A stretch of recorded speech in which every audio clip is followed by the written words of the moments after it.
and I want you to listen real carefully because I don't want you to misquote me. This product is built with a performance of 800 parts per million of sulfur in it. That's its measurement. It has 0 sulfur in it.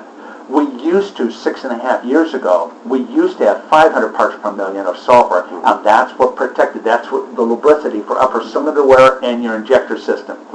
The only problem is the sulfur has a collection of when it gets a little bit of heat, which is internal combustion, and a little bit of water, which is always in all of it, you have a sulfur derivative that is very aggressive as an acid.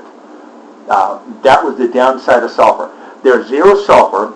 Using it as a measurement tool, there's 400% more mass at the end of 2 years. This is an injector cam lobe here. This is without it, and this is with it. So you have huge upper cylinder wear protection.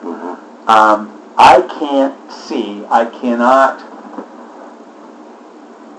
find any adverse side to using the product long term. Now, which Jeff, before you walk out of here, more than likely, and we've left with these folks here, we put our money where our mouth is. And we do what, Jeff? Yeah. We have $1 million per event. If we create a premature lubrication failure or a fuel failure, we have product liability insurance that protects every single vehicle per event, $1 million per event. Now, you go find that company that does it, because this company doesn't do it, this one doesn't do it, and this one doesn't do it, and Castrol, there isn't one out there. You know what they will do? These people here in Exxon Mobil, you know what they do? They'll give you your money back. Okay, let's say you put $60 worth of lubricant into a diesel engine, and it screws it up, and then you have this $35,000 diesel engine, and they give you $60 back. Good trade, huh? Okay, how about somebody says, look, our product is so solid, and we've had this product liability insurance since 1987. Now, how many times do you think that insurance has been activated since 1987? Not once. 0. I sat within Ford, GM, Procter & Gamble, and DuPont. Do you know how many billions of dollars among those fours of recalls on product liability insurance on Ford? Do you know the recalls they've had on Ford and GM alone? So now, there's been 0 since 1987, so tell me this technology is not secure. Okay, so all we're trying to do, I run up against the same thing. If I'm in your shoes, I'm going to tell you what, if somebody just did this demonstration without all of this documentation, I'd tell them go take a hike. I have a racing background. Right. The boat engines I was dealing with, my boat engine that I was dealing with in 1976, flat bottom boat, back then it was $15,700 to $16,000 just on parts going into that engine, not counting the original block.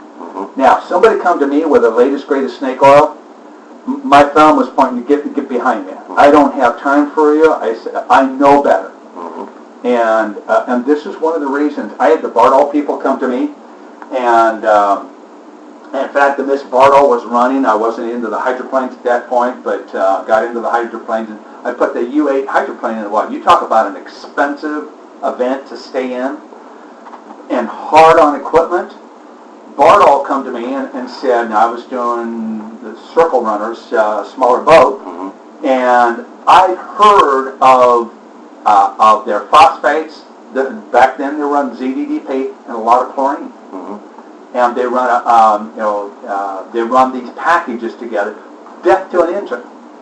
Now that's one of the reasons. I don't know if you've ever heard about Bardol, but by the time they got to 1968 and 69. Bardol was pushed completely out of the U.S. market. They're gone. Guess where they're at? They're in not in Europe. They're in southern part of Europe, and then all through South America.